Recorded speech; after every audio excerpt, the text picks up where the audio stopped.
Have you ever walked away from a situation thinking, wait, he literally told me who he was, so why didn't I listen?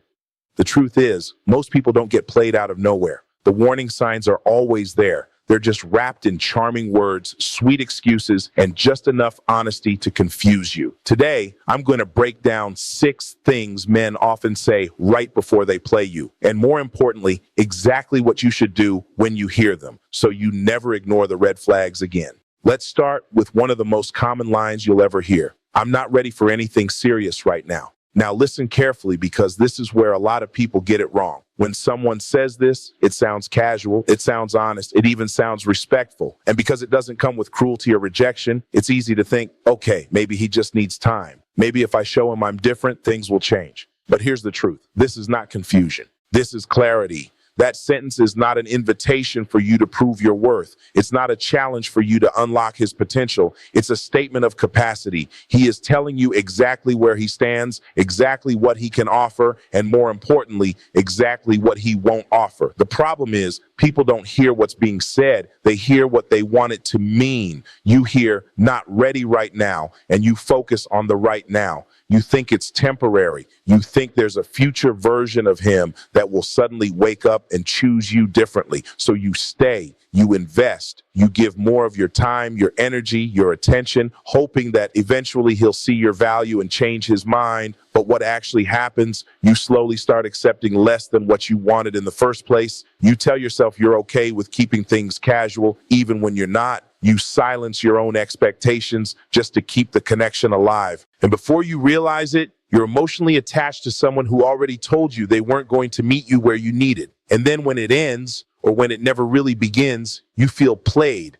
But if we're being honest, the warning was there from the start. Now, this doesn't mean he's a bad person. It doesn't mean he's trying to manipulate you. In many cases, this is actually one of the most honest things someone can say. The issue isn't the statement. The issue is ignoring it. Because when someone tells you they're not ready, your responsibility is not to convince them otherwise. Your responsibility is to decide whether what they're offering aligns with what you want. If you truly want something light, something casual, something with no expectations, then fine. At least you're choosing it consciously. But if deep down you want consistency, commitment, and emotional security, then staying in that situation is only going to cost you. And here's the part most people don't like to hear. You can't build something real with someone who already told you they're not ready to build. So instead of trying to change the situation, you change your response. You take the words at face value. You respect the honesty, but you respect yourself more. You don't argue, you don't negotiate, and you definitely don't wait around hoping for a different outcome. You simply step back and make a decision that protects your time and your emotional energy. Because the moment you start believing people when they tell you who they are, you stop getting caught in situations that were never meant for you in the first place. And that's where your power really begins. Then there's another line that sounds soft, almost caring on the surface. It goes like this: I don't want to hurt you. Now, when you hear that, it can feel strangely comforting at first. It sounds like he's being considerate, like he's thinking about your feelings, like he's trying to protect you. And because of that, it's easy to interpret it as a sign of emotional awareness, maybe even maturity. But you have to listen a little deeper, because this is not just concern, it's a disclaimer. When someone says, I don't want to hurt you, what they're really saying is, I see where this is going, and I already know my actions won't align with what you deserve. It's not uncertainty, it's awareness. He's not guessing, he knows. And yet, despite knowing that, he's still here, still talking to you, still entertaining the connection. That's the part that matters. Because if someone truly wanted to avoid hurting you, their actions would reflect that. They would create distance. They would set clear boundaries. They would step back before things got deeper. But instead, what often happens is the opposite. They stay just close enough to keep your attention while slowly preparing you for disappointment. And again, this is where people get caught up. You hear that sentence and you think, at least he's honest. You appreciate the transparency. You convince yourself that because he said it out loud, it somehow makes the situation safer. Like you can manage it, like you can handle whatever comes next because you were warned. But being warned doesn't make the outcome any less painful. It just makes it more predictable. Because now, every confusing action, every inconsistency, every moment where he pulls away, it all traces back to that one sentence you heard at the beginning, the one you chose to soften, the one you didn't fully accept. And the truth is, when someone tells you they might hurt you, it's not your job to stay and prove that they won't. It's not your job to show them a better way or to be the exception to their pattern. People show you their patterns long before you experience the consequences of them. So instead of focusing on his intention, whether he wants to hurt you or not, you have to focus on his capacity. Is he capable of showing up in a way that aligns with what you need? If the answer is no, then the reason behind it doesn't really change the outcome. Because at the end of the day, unintentional hurt still hurts. And this is where self-awareness has to meet self-respect. You don't ignore the warning just because it was delivered gently. You don't stay just because he seemed sincere when he said it. You don't downgrade your expectations just to avoid losing the connection. You take the message for what it is. You understand that some people will tell you the truth in a way that still benefits them. They'll be honest enough to clear their conscience, but not accountable enough to change their behavior. And that's why your response matters more than their words. Because the moment you hear, "I don't want to hurt you," you're being given a choice. You can either stay and hope for a different outcome, or you can recognize that you've just been handed a preview of what's coming next. And if you're paying attention, you already know what to do. Believe them the first time. And then there's one that sounds harmless, almost exciting even. Let's just see where things go. Now, at first, that can feel natural. It feels easy, relaxed, no pressure. It gives off this idea that something organic is happening, that you're both just letting things unfold without forcing anything. And for a moment, it feels like the right approach, because nobody wants to come across as too intense or too demanding in the beginning. But here's the part people don't stop to think about. When there's no direction, there's no accountability. "Let's just see where things go" sounds open-ended, but what it often really means is, I don't want to define this, and I don't want to be held responsible for where it leads. It keeps everything vague on purpose. No labels, no expectations, no real commitment to progress. And that vagueness, that's where confusion starts to grow. Because while one person is going with the flow, the other person is slowly getting emotionally invested. You start spending more time together, talking more, sharing more, building something that feels real, but without ever actually defining what it is. And when something feels real but has no structure, it becomes very easy to misunderstand your place in it. You might start thinking, "We're getting closer. This must be turning into something." But from his perspective, nothing has changed, because from the beginning, he set it up in a way where nothing had to change. That's the hidden risk of staying in something undefined. You begin to create meaning where none was promised. And again, this isn't always about bad intentions. Sometimes people genuinely don't know what they want. Sometimes they enjoy the connection, but aren't ready to take it further. But regardless of the reason, the outcome for you can still be the same. You end up emotionally invested in a situation that has no clear direction.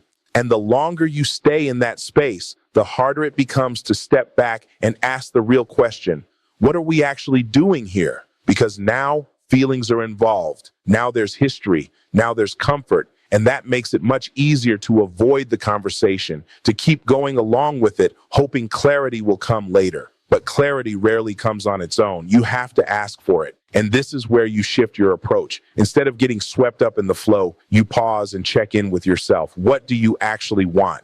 Not what feels easy, not what avoids conflict, but what truly aligns with your standards. And then you ask the question that most people avoid: where is this going? Not in a confrontational way, not with pressure, but with confidence.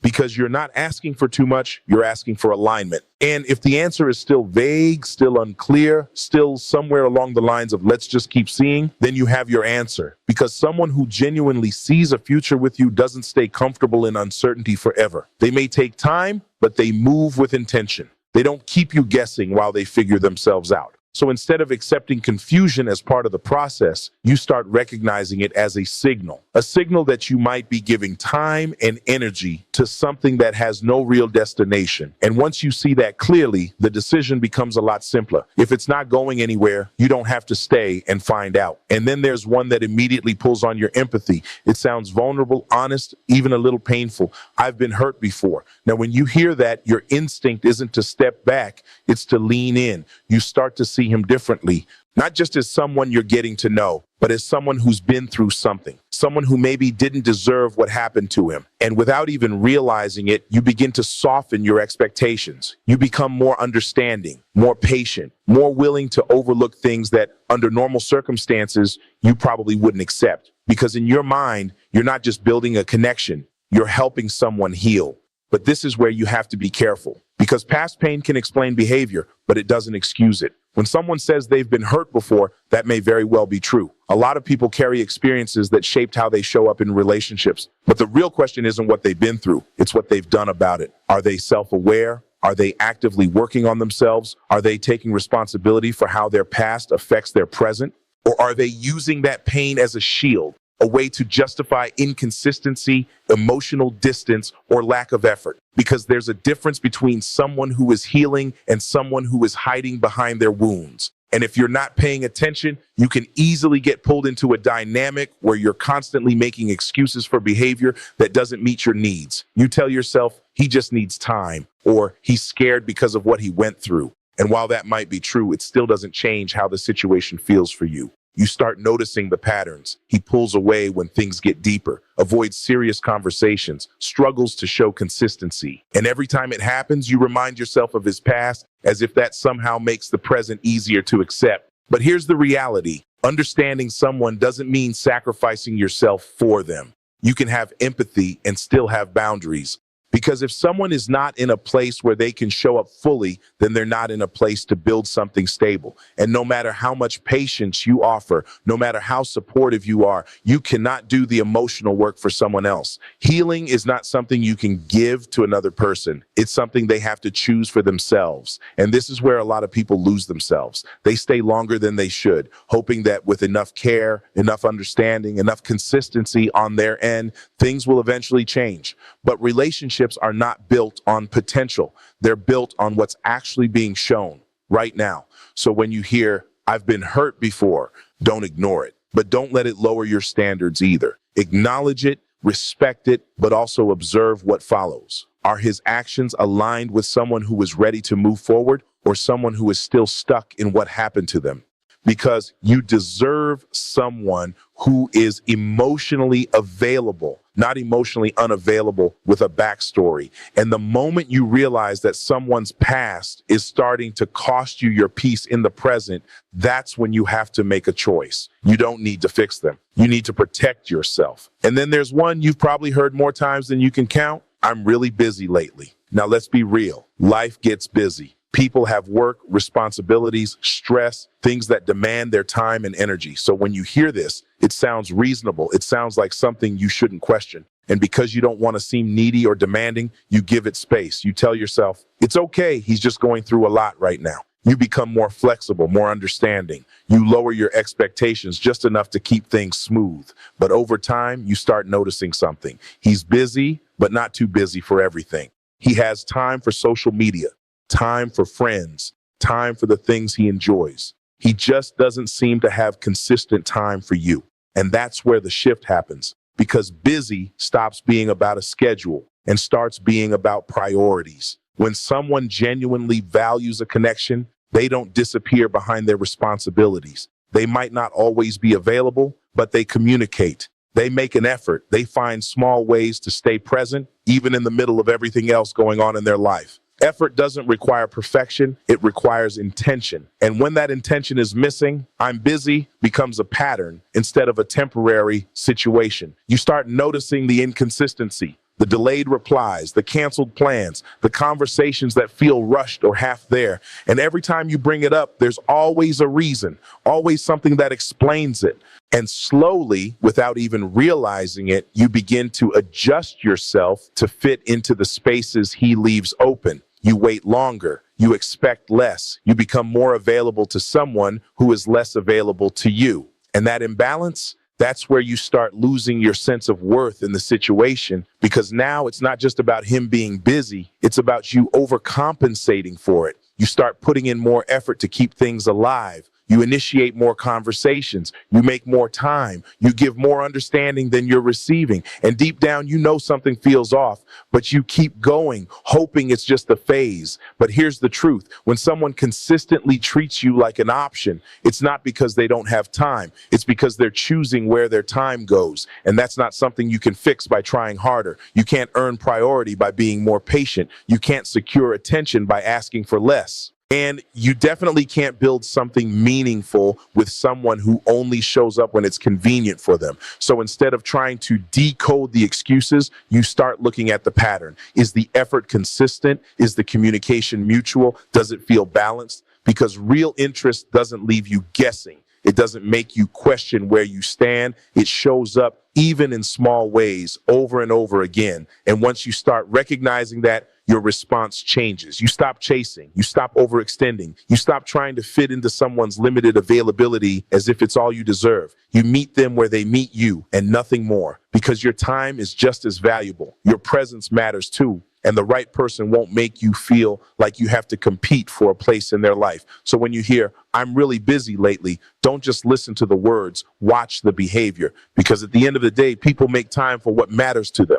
And then there's the one that feels good the moment you hear it. It sounds flattering, personal, almost special. You're different from other girls. Now, let's be honest. When someone says that, it hits. It makes you feel seen. It makes you feel like you stand out, like there's something about you that sets you apart from everyone else. And in that moment, it creates a sense of connection that feels deeper than it actually is. Because it's not just a compliment, it's positioning you as the exception. And once you feel like the exception, you start behaving differently. You become more open, more invested, more willing to trust what's being said. You start thinking, maybe this is different. Maybe this is something real. And without realizing it, you begin to fast track your emotional attachment based on words that haven't yet been backed by consistent actions. That's where the problem begins, because statements like this can create a false sense of closeness. They make it feel like you've already reached a level of understanding and connection that usually takes time to build. And when something feels deeper than it actually is, it becomes much easier to overlook the things that don't quite add up.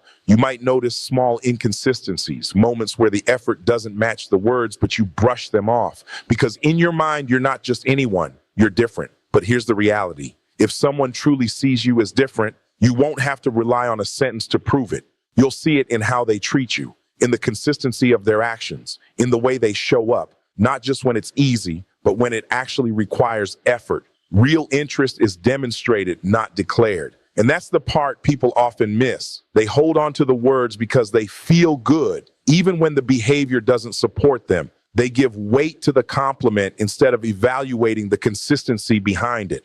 And over time, that disconnect starts to show, because the same person who said you were different might still treat you in ways that feel familiar. Unpredictable attention, mixed signals, a lack of follow-through. And now you're left trying to make sense of it, wondering how someone who saw you differently can still act in ways that don't reflect that. But the answer is simple. Words can be intentional, but actions reveal truth. And sometimes phrases like this aren't about genuinely recognizing your uniqueness. They're about creating just enough emotional pull to keep you engaged, just enough to make you lean in, to trust faster, to lower your guard. And once that happens, the dynamic shifts. You're no longer observing, you're invested. So instead of getting caught in how something sounds, you start grounding yourself in what's actually being shown. You take the compliment, but you don't build expectations around it. You stay aware. You give things time to unfold naturally instead of rushing into a belief that hasn't been earned yet. Because being different should come with a different experience, not the same confusion in a different form. And the moment you stop letting words define the connection, you start seeing things more clearly. You stop getting pulled in by what sounds good, and you start paying attention to what feels consistent. Because at the end of the day, it's not about what someone says to make you feel special. It's about how they consistently treat you that proves it. Watch what they do, not just what they say.